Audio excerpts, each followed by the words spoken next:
Do you suffer from debilitating migraines? You know, that throbbing pain in the front or side of your head that's so severe you're unable to work or do anything other than retreat into a dark and quiet room? Have you had them for years and just haven't found a solution?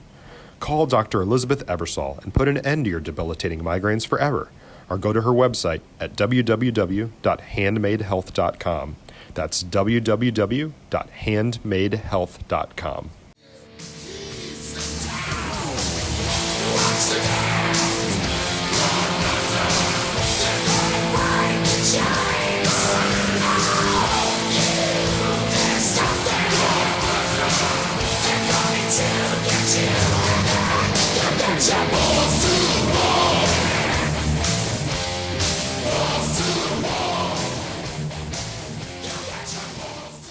What's going on, everybody? Welcome back to the Balls to the Wall podcast. I'm one of your hosts, Nick Harris, along with Kenny Matthews and Billy Martin Jr. Guys, we're going to go ahead and dive right into it today. There's, the changing landscape of sports around the COVID-19 pandemic has been affecting us for well over a year, about a year and a half now. And, there were a lot of challenges and hurdles that we all had to overcome last season. I believe this time last year, there were many college football conferences who had said that they weren't going to play at all in the fall. And then obviously that ended up happening. It looked a lot different than what we've seen in the past. But a season was able to be had. And then looking at the baseball side of things, a short 50-game schedule, I believe it was 50 or 60 games, have a shortened type season, almost like a summer league type season that we had last year in baseball. And, pretty much every sport was affected in some way, shape, or form.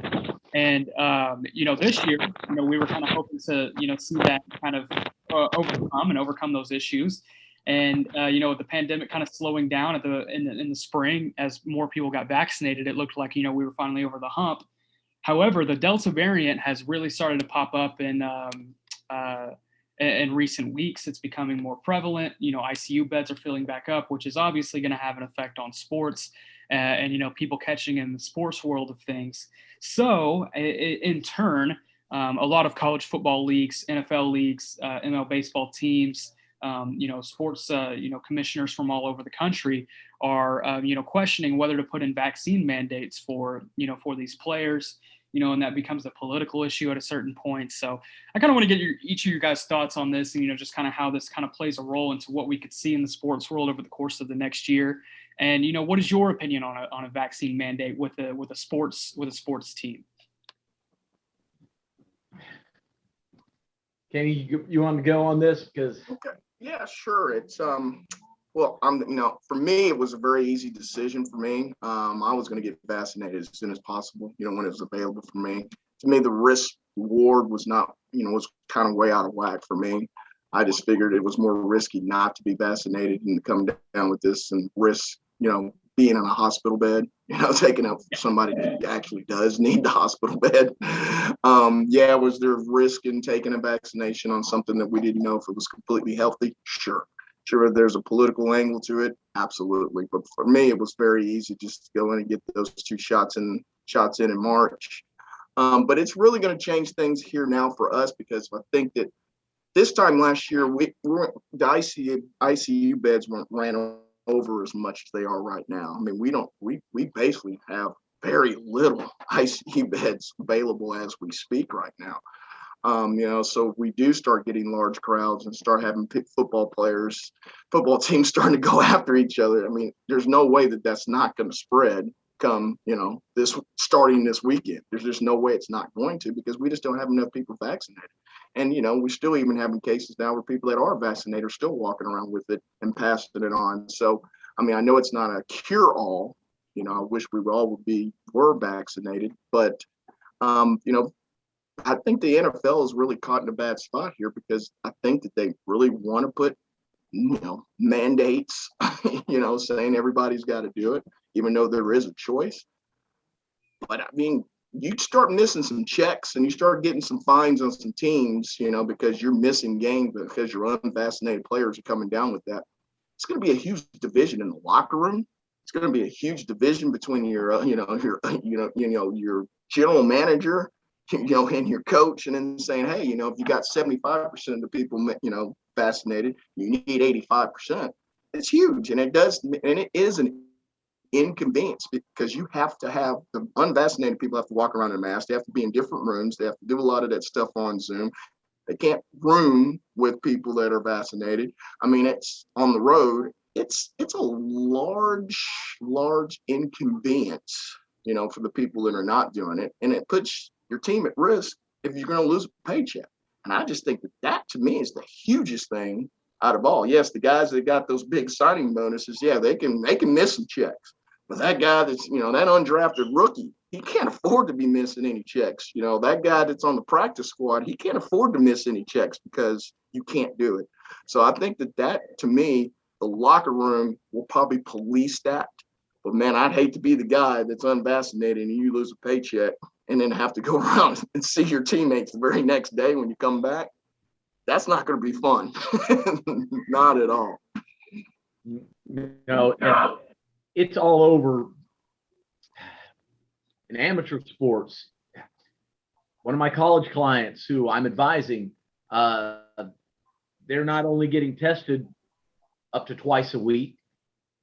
If you're not vaccinated, you actually have to go to another clubhouse to get dressed. And it alienates you from your team more. It's just more awkward. But everybody's still very different. I'm someone who's never sick, and I don't do flu vaccines. I have lots of friends who do. And, I don't think there's any giant conspiracy that we're getting computer chipped or any of this crazy stuff. But I had COVID a year and a half ago. I had COVID when this first came out, and I fought it off in 3 days, which is basically what happens when you get the vaccine, right? You feel like crap for about 3 days. So to me, that was my vaccine. And I've been fine. I could be wrong. I'm not a doctor, even though I do sometimes play one on TV. I don't want to do it. I don't think I need to. I think it'll harm my immune system by taking it. But, I could be deathly wrong. Let's hope I'm not. That said, I don't begrudge anybody for doing something, and that's what our country's supposed to be about, right? We're supposed to have the choice to make these decisions, and I don't want to put anybody at risk. It's just so much unknown about it that drives me crazy, and it's affecting sports. It's affecting our world. Yeah, absolutely. And this is something I think you could probably speak on as well, Billy. When it kind of started to get real for me, that this is still going to be an issue that we're going to have for quite a long time, is during the College World Series when North Carolina State, they made a really big Cinderella run throughout the NCAA tournament, made it to the point where they only needed one win against Vanderbilt in 2 games to make it to the College World Series finals. And then COVID breaks out within their team. 4 vaccinated individuals on their team ended up with the virus. I think a total of like 8 players had it. And they had to pull out of the tournament. And after a huge run that they probably would have won the national championship if they kept on their pace. So, it definitely affects your team at that certain point. So, Billy, if you were a member of, a sports team, or, whether that be on the college or professional side of things, would that change your opinion? Well, considering that the clubby for NC State got paid about $20,000 by the opposing team to give those guys all COVID and get them knocked out of the College World Series, no, it's really, that was crazy, and we're going to see more of that, I think. Does COVID just create another way for people to cheat? Yeah. I mean, it really does. But no, it's terrible. Although I'm gonna bide my tongue. The coach at NC State probably had that coming for some things in his past. Gotcha. We'll Karma, little karma. Uh-huh. I know of one thing, so that's why I say that. Gotcha. We got football season on the horizon here pretty soon, in the next week. College is going to be getting started. High schools around the country have already been getting started, and the NFL here in a couple of weeks is going to get underway. So, what excites you guys about this football season, whether it be on the college or NFL side of things? I think this is kind of going to be the last college football season that we see as quote unquote normal. With Texas and Oklahoma possibly moving to the SEC next year, that changes a lot of things in college athletics as a whole. So is there anything, you guys are really looking forward to for, football season, whether it be, in the state of Texas or around the country? We can start with Kenny. Well, I think that this year for me, it's gonna be nice to see full stadiums. That was the one thing I missed last year. Even when you had the 8,000 or 10,000 or whatever it was, it still didn't just feel right. It didn't. When LSU and Alabama are playing, we need a full stadium. You need that electricity that comes with that. And I think we were so jonesing just for any kind of football. We just kind of said, hey, this is better than nothing. But it's going to be really nice to see full stadiums, even though I know we have a pandemic that's going on and everything. But, I think we're going to have a lot of extra juice because we didn't have full stadiums last year during the regular season. I think there's going to be a lot of juice, especially early. Because people are trying to get back into the stadiums. The other thing I think with the dynamic of everything's going with OU and Texas going to the SEC and how that's kind of changed the dynamics of what's going on. I think a lot of people a few years ago were wanting to kind of go to this 4 major conference kind of deal anyway, or 5 major conferences. I was always a big fan of that, thinking well, why don't we do that? And then you have your lower tier, like maybe they play a Division I AA type deal where you divide it. To have the big boys play against the big boys and have the little boys play against the little boys, and then have fun. You have 2 of it. You have both of each world, because I think right now you're going to lose a lot of people that don't have the money. I mean, let me ask you, if you're the Pac-12, do you really, really want Baylor to be part of that? Baylor doesn't move the needle at all out in the West Coast for them at all. They're not bringing them any additional money at all. I think maybe Texas Tech can maybe bring them some of that. Oklahoma State can bring some of that, but your private institutions like TCU and Baylor, they're not going to move the needle anywhere for anybody. And I feel badly for that because, they are viable institutions. They got tradition. They've played really well the last 15, 20 years because of the Big 12 conference. Now they're left fighting off for what? I don't think there's people stomping at their door trying to get them in their conference. So if we do this massive 4 or 5 conferences together, then everybody gets a little piece of the pie, hopefully, but I think that does still give them an opportunity. Because, obviously, when OU and Texas pull out of the Big 12, man, they're not going to get near as much money on a yearly basis anymore from a TV contract. There's just no way. Absolutely. Completely dead at this point. And, how that changes college athletics as a whole is going to be really interesting because, does that change the way March Madness looks? Does that change the way what I like to call May Madness, how it looks, the NCAA baseball tournament?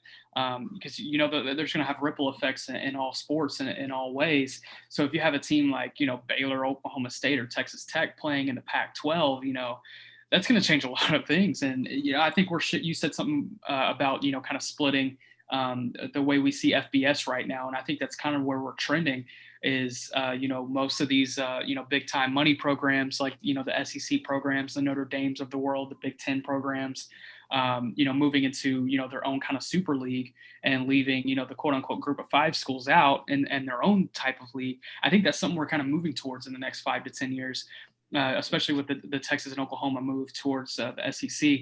And, this alliance that has been cooked up in the past, week in college football, I think that kind of proves that it's moving towards that.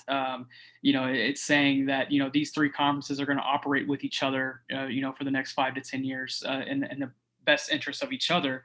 And obviously that's going to include the SEC, which is going to be the biggest moneymaker of all here before long, even though it is already. So, eventually those 4 conferences are going to become, a super league of some sort. But how does that affect, the world of college basketball, the world of college baseball, because you can't just put those same teams in a super league and have the same 64 teams playing in March Madness every year. That would take the fun completely out of it. Then you wouldn't have teams like Oral Roberts, flirting with the Elite Eight and stuff like that. So, Billy, what have you kind of heard on the college baseball side of things, and how this conference realignment thing could possibly shift, the world of college baseball? Well, it's interesting how the draft affects so much of this, because the Power Five guys get more money. I mean, that's just all there is to it. You don't get the same respect at a lesser school, a D2 school, a junior college. And it's kind of goofy at times, especially, let's talk about pitching. That's a measurable thing. You can lay your eyes on a pitcher. You can look at the gun and see that he's 97 miles an hour. You can see his movement with TrackMan and all the other ways to measure that stuff. Now, it's pretty obvious that you can go look at this guy and say, oh, that's going to play. That's going to work. Now, I can understand you saying, well, this hitter's numbers are inflated because he's playing at the D2 level or at a smaller school, at a lesser conference. But pitching, I don't quite understand it. But hey, at the end of the day, those guys got paid more. And so baseball players are going to gravitate to those bigger schools, bigger conferences. That's where it's heading. And right or wrong, it's going to be interesting. So you could definitely see a super league being formed in college baseball as well, and it kind of having a ripple effect towards there. Oh, absolutely. And look, Major League Baseball has deleted so many minor league teams. Yeah. They're kind of counting on that very thing to happen. Mm-hmm. So it's going to be interesting to see exactly where we go in the next 5 years. Yeah, and it's just going to be, like you said, it's going to be really interesting. I think the next 5 years is going to determine a lot of what college athletics looks like for the rest of our lives. And for me, the biggest thing I'm worried about is college basketball, because not only is March Madness a huge moneymaker and a huge entertainment point for a lot of sports fans around the world, but at the end of the day, you also have just the glory of college basketball and having those 320 some odd teams, having the opportunity to win a championship and equal opportunity just like the rest of them. And I think that's also what's kind of beautiful about college baseball is, it differs from college football in the sense that every team does have an equal shot at the national championship, given, talent levels are obviously much different in different conferences and in different schools. But, you don't have rankings experts, quote unquote experts, ranking the same four teams as the top four every year, so, it comes down to wins and losses and, what you can do on the court or on the field. So, obviously college football is the biggest, money maker in college athletics. It always will be. Football is going to be the biggest sport in our country as long as we live, for sure. So, it makes sense to do things that are in the best interest of that sport. But at the end of the day, how worth it is it, before it has, a ripple effect to others? What are your thoughts on that, Kenny? Well, I mean, I'm a big traditionalist, so I think, this ripple effect is going to get rid of some traditions. There are going to be some traditional games that will not be played anymore just because, there's going to be a division. Speaking of Oklahoma, will Oklahoma and Oklahoma State keep playing?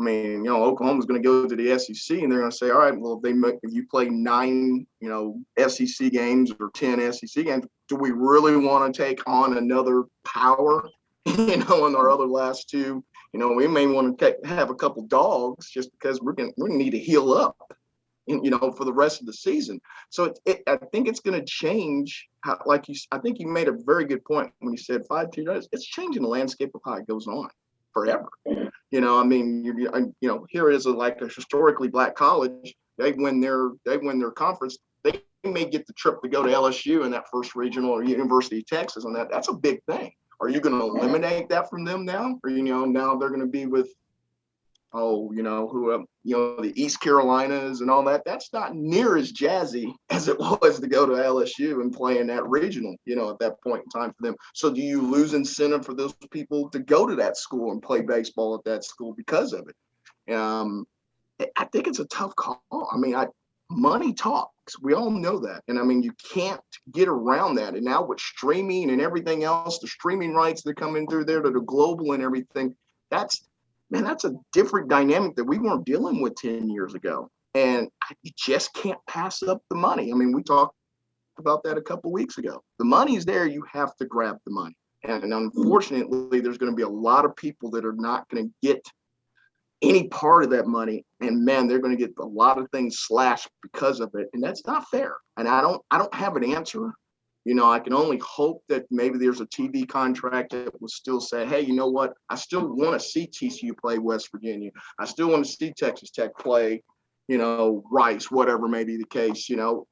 I will give you guys the contract, but it's just not going to be the same. It's just not. Yeah. And it can't be. And money is the in this conversation. That's the whole reason the Texas and OU are making that move because, let's look at it. A Texas versus LSU game every year is going to happen. An Oklahoma versus, Georgia game could happen, quite a bit. Those are way more appealing on the football side of things than, a Texas versus Kansas State or an Oklahoma versus Iowa State even, the top two teams in the conference theoretically for this upcoming season. So, and on the baseball side of things, we have Texas going up against LSU, Vanderbilt, some other real big time baseball power schools. That's going to make a lot of money. You're going to be able to put that series on ESPN, ESPN2 in the middle of April and have, quite a bit of viewers. So money definitely talks, and money is the reason we're having the conversation. And Billy? Yeah. I just hope, like Kenny touched on, that teams stay in touch with their traditional rivals, that OU and Oak State still find a way to play every year in every sport, because when A&M left the Big 12 to go to the SEC, that was one thing I missed, them playing UT every year. Absolutely. I love that rivalry. I love that happened. It's one of the things I like about UT and OU going together. But they should have found a way to play each other every year. I mean, I really think those were some egos clashing, and that's why that didn't happen, right? And so let's hold on to that, because I get it. Money's important, but your fan base deserves that. It will help your recruiting. It will help both teams. And I think it'll also smooth over some of the ruffled feathers that happen when you do leave. Yeah, I agree. And, there's so many rivalries, especially in the Big 12, that I think are really important towards, college athletics moving forward in multiple sports, because, on the basketball side of things, you have games like, Kansas, Missouri that also, was affected by, Missouri and Texas A&M's move to the SEC. And, a possible Kansas and Kansas State game is something that maybe could not happen. And, a TCU Baylor, that's a game that's been reignited in the past 10 years since TCU joined the Big 12, Oklahoma State, like you said, and even Texas against, every other Texas school that, likes to claim Texas is their rival. So you're definitely going to be missing out on quite a bit. And I don't know if it's just going to force people to change their perception of what, a quote unquote rivalry will be, because, Texas will get Arkansas back. Oklahoma will, have the opportunity to have rivalry games against, Alabama or LSU or whatnot. And I believe that will definitely, churn up pretty quick, a quote unquote rivalry. So for sure. And college, this is going to be something we talk about for, the next 5 to 10 years is, because I don't think we look up a decade from now and this thing is not still evolving and still changing and, still trying to, figure out what it is in the current sense. Because, if you look at college athletics since the BCS came into play in, I believe, 1998, it's changed it's changed everything and multiple sports. So we'll kind of see how things develop and, how it changes things. Any last thoughts on that topic, you guys? Well, even the expansion of the playoff, going to 12 teams, if it's that way, does that just mean is that 3 or 4 more SEC teams that are invited to the dance on top of the two that were already getting there anyway. Do we have the SEC tournament called the playoffs? Exactly. And in December, I mean, I don't know where that's gonna. I mean, the little guy. I mean, yeah, you can put some mandates to put them in, but that's one. That's one mandate that goes in there, and maybe it's one Pac-12 that goes in there. I just, you look at what West Virginia did. They played the backyard brawl with Pittsburgh forever, and they stopped that once they became a member of the Big 12. That's a game that's, they're neighbors. They're 90 miles from each other, and they haven't played each other since they come to the Big 12. So if you can figure out a way of trying to keep some of that, that would be great. And I mean, just think about all the University of Texas and Texas Tech football games in the last 15 years. Those things have been crazy. Yeah. Does Texas want to keep them on that, on that leash if they only have 2 or 3 non-conference games? I mean, that'll be a shame if that stops, because that game gave Tech a lot of momentum in football, playing the University of Texas, being competitive, beating them. That put a lot of smoke in that arena. It gave them a lot of steam. A lot of tortillas. Yeah, I mean, you gotta hope that somehow, some way you can figure it out, but you can't keep them all. Obviously, that's the problem. You can't keep. If you got 6 Texas teams wanting to play Texas, it's not going to happen every year. It's just not. And that pains me a little bit. That really does, because I know Billy. I mean, we grew up on the Southwest Conference. That was the bread and butter, and now you saw that go away, where you had traditional rivals go away. Now the OU and Texas are leaving. You're going to have more of that going away. I mean, kind of stinks, but understandable. I do understand it, though. And before you get into your final thoughts on this, Billy, I wanted to ask a question that you can try to integrate into it. Have we seen the last Coastal Carolina type national champion in college baseball? Is Coastal Carolina going to be the last school to kind of, prevail? Good question. I'm going to say no, because that's what my heart wants me to say. You make a great point there.